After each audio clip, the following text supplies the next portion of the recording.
Here on TVC Breakfast, it's now time for us to look at what the papers are saying.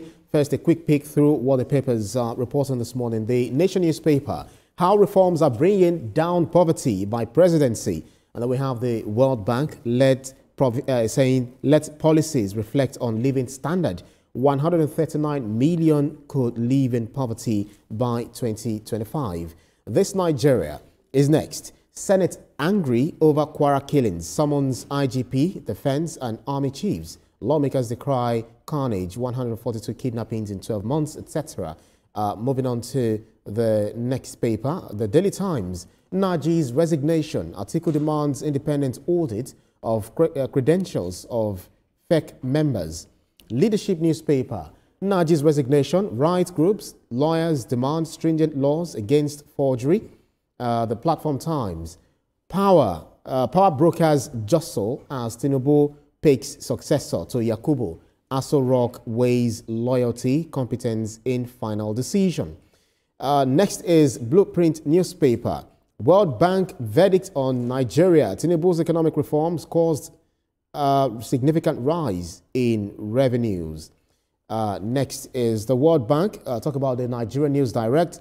World Bank projects decline in Nigeria's debt to GDP ratio to 39.8% in 2025. Daily Independent saying that broadband telcos invest $1 billion to drive network expansion. And next is the Hope newspaper. Ondo governor approves 48-hour free treatment to accident victims, revives moribund emergency medical services. Next, last but not least, is the Sport Alive. Napoli astonished by deals release. Talking about Olamide's boyfriend.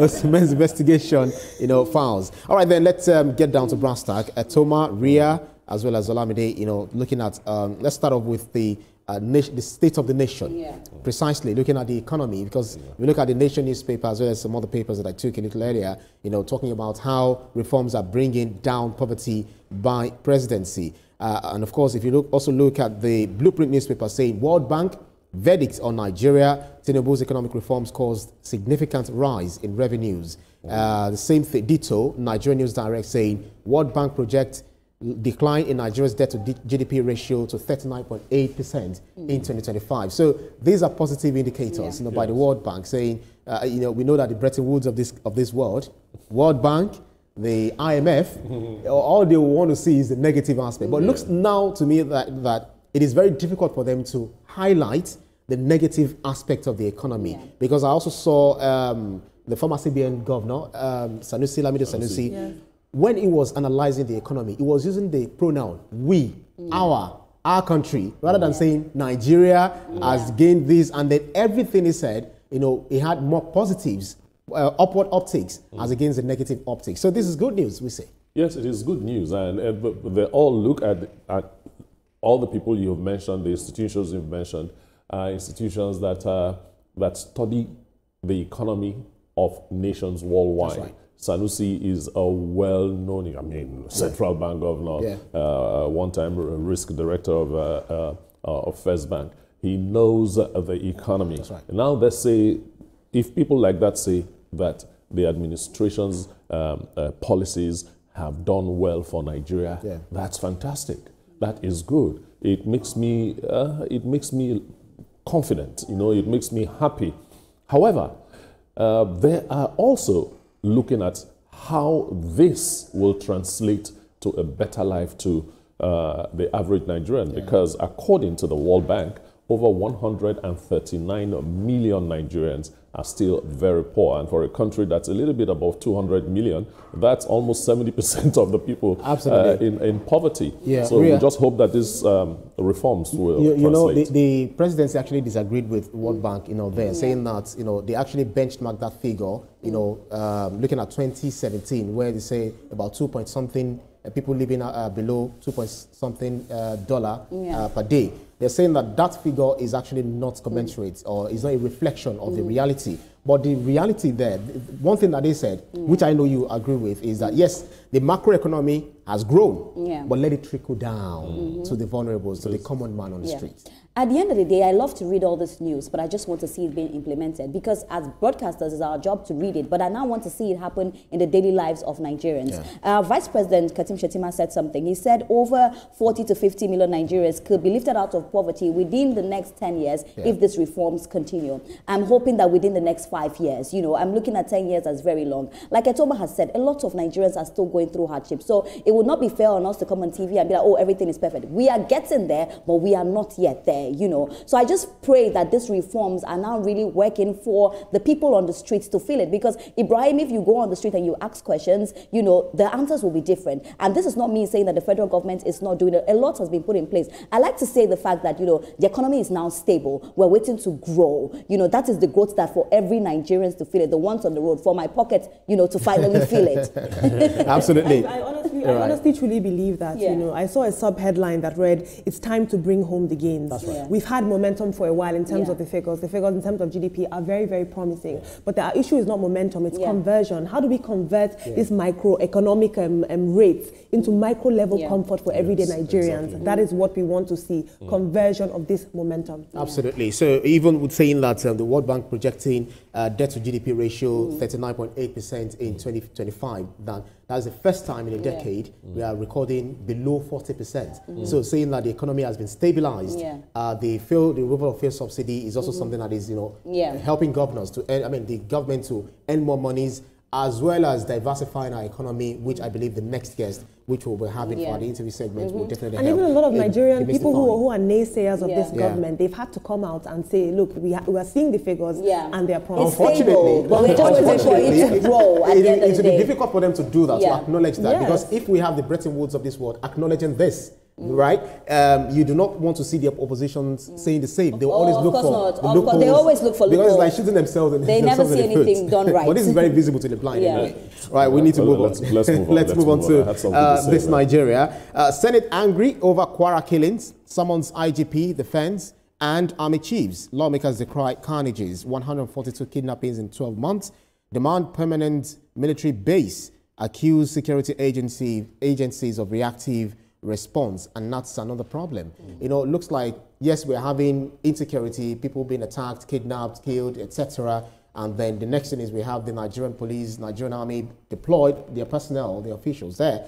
That is more of being reactive rather than being proactive. So how much are we sharing intelligence? This is coming close to home. We talked about Kwara, the Patiji, Edu, and this other, if I know the local governments, where they are being kidnapped and killed. Do you think we are not really doing much when it comes to insecurity? Yeah, the way it looks is as if we're losing the war. I'm telling you the truth. It's as if we're losing the war. Just look at it. It started in the northeast, right? Yeah. And then slowly it went into the northwest. Yeah. And now it is in the north central. When will it get to the southeast, southwest, you know, south? You know, why did you say no? Let's just try to get my argument. Try to get my argument. If we were winning, there wouldn't have been this progress. Do you get what I'm saying? If we were winning, but you know, another way to also look at it is that they are also dislodging them from where they are. Talking about the northeast places that you mentioned, and then they are running away to other states. Yeah, and some of these people are not like Hydra-headed, like the Boko Haram, you know, bombing and all of that. These are pure criminals kidnapping for ransom. I'll give you a story that somebody from Kwara told me. That there was a helicopter hovering around, and then the helicopter dropped some heavily armed men, and the killing started. In another community that was affected, a soldier mocked up guns from a vigilante saying, look, we're going to help you to service these guns. Locked it in a room, traveled, and that night they hit. You get what I'm saying? Yeah. So it is difficult. So we have saboteurs. You know, but obviously have saboteurs. Okay. So we have to depend a whole lot on intelligence gathering and then hit these people right at the center. You know, when we talk about what happened in Ifelodoi, it breaks my heart because it wasn't supposed to happen. You know, some of the things that happen in insecurity, you're wondering, like, why is it happening? And then we're hearing that the Senate is angry. We are angry. Nigerians are angry because the Senate represents us. Exactly, because waking up every morning to hear that people have lost their lives is not the best. The other day when I was speaking, I was very passionate about insecurity. I feel like there's so many things that we can do that we are not doing. And I don't know what is holding us back. That is the question I like to ask. What is holding us back? We cannot keep waking up to see that more people are dying. I really must say that, you know, the insecurity crisis was once framed as a northern problem. It's moving now. Yes, we saw it as far away. We saw it as something that was happening in the north. And so for Kwara has a narrative and a framing of being a very, very peaceful zone. Right. That Kwara South was attacked with such savagery, such bloodshed, shows us that this is creeping closer and closer into home. In one senatorial district alone, 70 people were killed, 25 communities were deserted. It's not a statistic. This is a humanitarian emergency. That's right. So I don't want a sitting of sympathy and dialogue. I want boots on the ground. I want change. And Ibrahim, quickly, what hurts me is that when something like this happens, then the other places say, let's tighten our borders. Why were you not tightening your borders before? What are you doing? It feels like we're waiting for something to happen before we do something. As opposed to... These are very critical, questions that you guys have actually, put up. Now let's move on to the Daily Times, as well as the leadership newspaper, talking about Inaji's resignation. This is former Vice President demanding independent audits of credentials of FEC members. So he's saying, do not stay on Inaji alone. Start from the top and let's get it down to whoever is it that is appointed. But one thing is, it is good. But this man is saying it is not throwing in the towel. It is not admittance of guilt. But I just do the honorable thing, as you said, like step aside and let the investigation be done. Look, I will always support the fact that the man resigned when he did. In fact, for me, he would have resigned long before he did. If you are under that kind of searchlight, this thing borders towards criminal intent, and absolutely. You are a public appointee at the level of a minister, not just any ministry, but science. Look, that ministry is the development hub of innovations, scientific innovations, and so on. And you are the ones who pretending on that ministry, and this kind of stuff happens, But just get out. Just quickly, what resign. I think, let me tell you something. With what you said, what I think is that I may be wrong, but I feel like if he had, the concrete documents, he would have brought it out and not resigned. And this is one time. No, let's be honest on this table. If they're accusing you for something and you know that you didn't do it and you have it, you will bring it out. So him resigning. No. I was going somewhere. You didn't allow me land. See. Now, his resignation is fantastic. The idea that, look, because of this Naji thing, let us check other people. It's a good idea, but I would like to advise that in doing it, let's not make it a fanfare. Let's do it silently. So, because Nigeria's image is also at stake. Somebody somewhere didn't do his or her work, and that's why we're here. But I don't think we should do it silently, actually. If Naji had was going to equity with clean hands, he would have actually showed evidence. Exactly.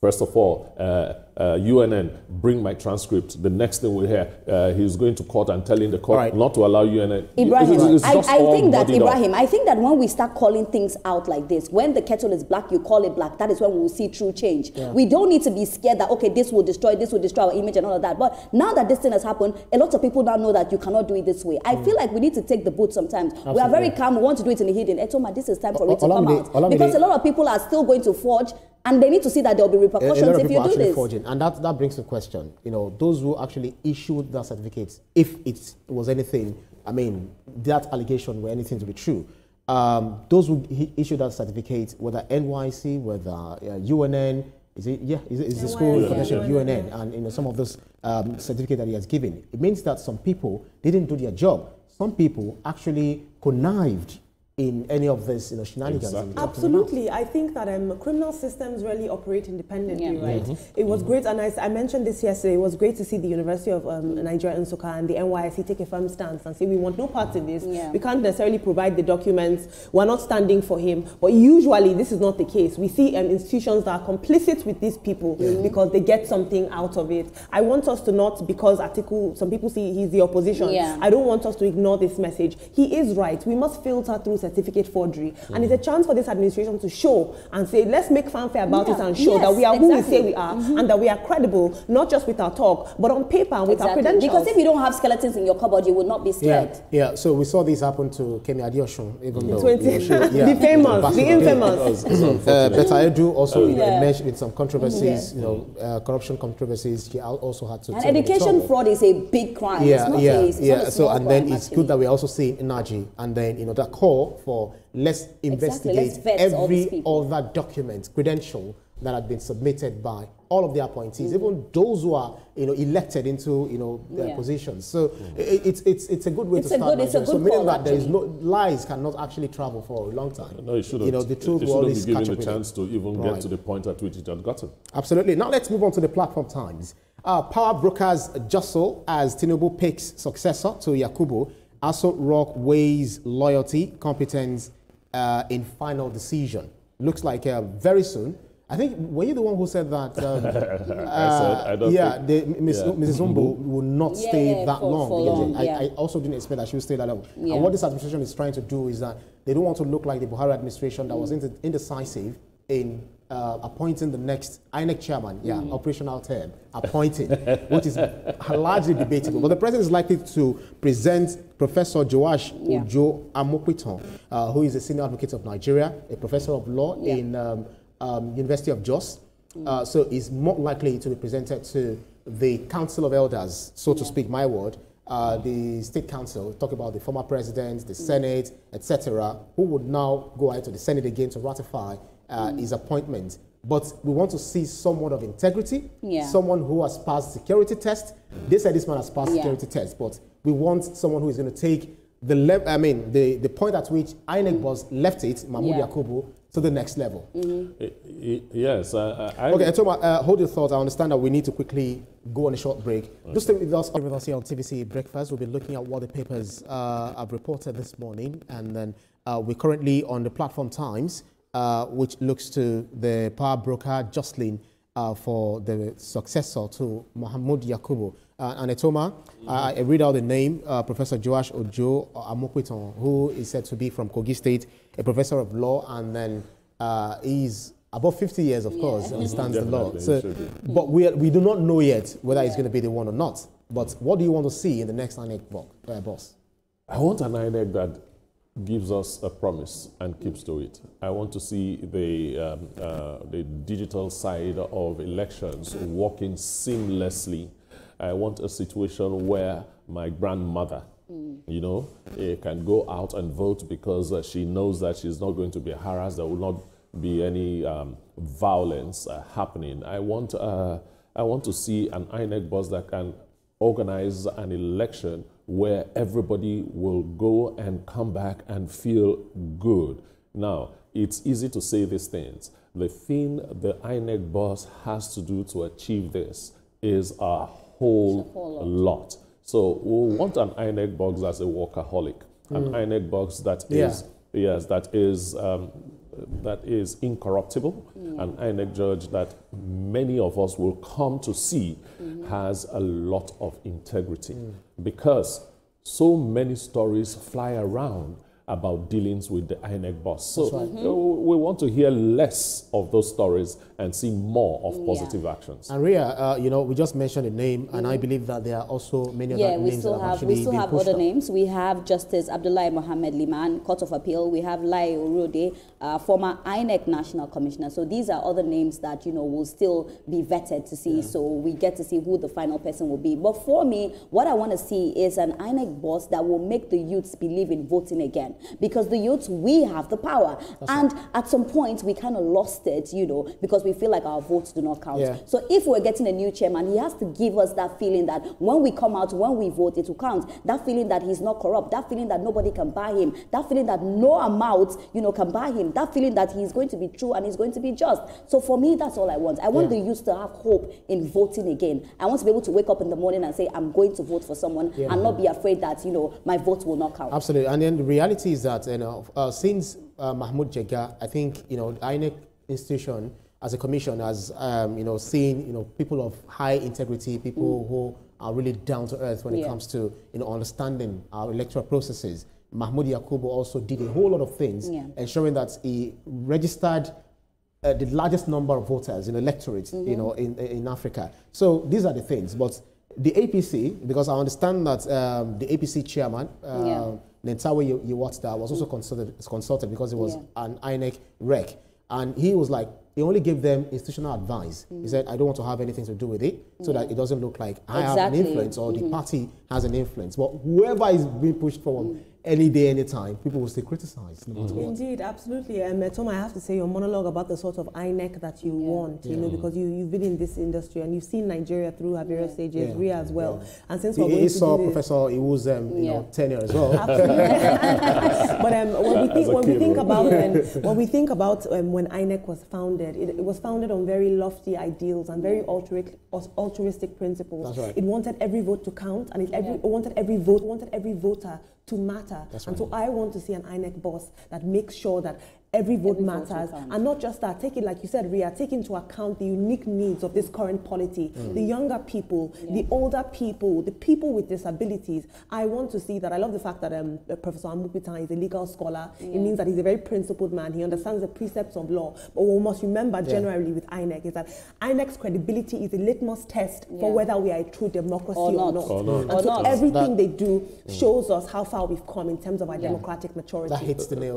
Yes, sorry, Ibrahim, I also would want an INEC boss that can stand pressure, because you want plenty things from this INEC boss. You want plenty things from this INEC boss. A lot of things for him. Look, listen, it's about time. Region. This is a country that has diverse, you know, ethnic groups, tribes, etc. And then you want to see people who be saying, yeah, we are from the southeast, this person is against us. We are from the northeast, this person is against us. We are from the south, southwest, etc. So it's a country that it's very difficult to manage. So you as an INEC boss, you are determining who is going to steer the affairs of this nation for the next year. So we say your pressure, ability to withstand pressure, whether positive or negative, must be incorruptible. And you have that's to be where I want to come incorruptible. to. For me, I think that's the most important, the fact that you cannot be bought. Because if we have an INEC chairman that can be bought, and that is a problem, that's a big problem for Nigeria. So nobody should yes, you are able to stand the pressure, but first of all, you need to be sure that you keep your integrity. But Tim, I have to say, I would like to see us focusing more on, you know, like we're talking now,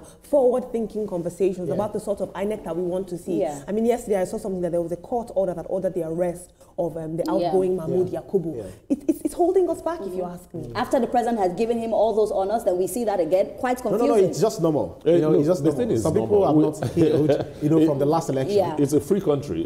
Anybody can sue anybody. You know, Ibrahim, if people argued about the 2023 election, then there's nothing they cannot argue about again. So. I love that. All right, then let's move on to the Hope newspaper. Let's share some hope, and I think it actually comes with a lot of very hopeful news, saying that Ondo governor approves 48-hour free treatment to accident victims, revives moribund emergency medical services. This is a beautiful, lofty idea when it was introduced. Now it is now been introduced because it has been moribund, you know, for a long time, you know, since the previous administration brought it up.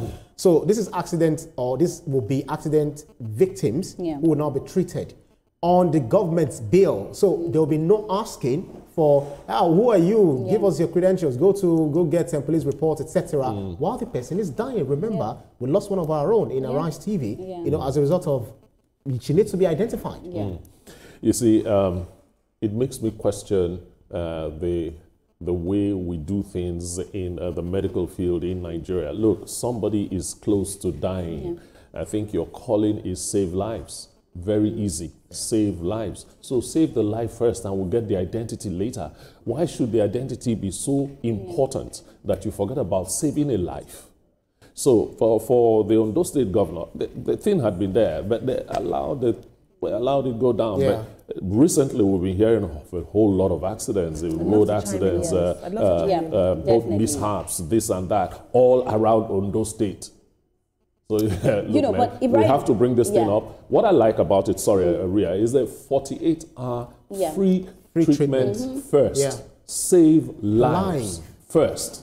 You know, I say this thing, as a doctor, if your main responsibility is not about saving a life, then I think you failed in the profession. Yeah. Because I know that we're in it to make money, but at the end of the day, your human side has to come first. Why this really hurts me, and I'm very passionate about this, is because I know a couple of people that would have survived. They will still be alive today if they were taken care of. You know, but you go to hospital and the first thing they're asking for is either money, and the money one irritates me the most. Because at the end of the day, if I'm well, my family will pay the bill, somebody will pay the bill. So why don't we look at the fact of saving a life first? I think this is a fantastic thing that the Ondo government has done. But now my only fear and I hope is that it's something that can stand the test of time. Because like you said, Ibrahim, we come up with a lot of lofty ideas, but at the end of the day, you see that it doesn't follow through. Very quickly. I just want to say that I think this is great. You often have governors who want to create new things and upturn the whole system. This is a man that is seeing the moribund services that are dead and bringing them to revival. But I will say this, as opposed to focusing on 48-hour free healthcare, how about we focus on subsidized healthcare all the time? All year round, all season. That's a good idea, actually. I hope he's watching. Please. the Oliver Twist in Olamide has actually... We always want more. We always want more. All right, then, that's about it. But the Sporting Live is saying that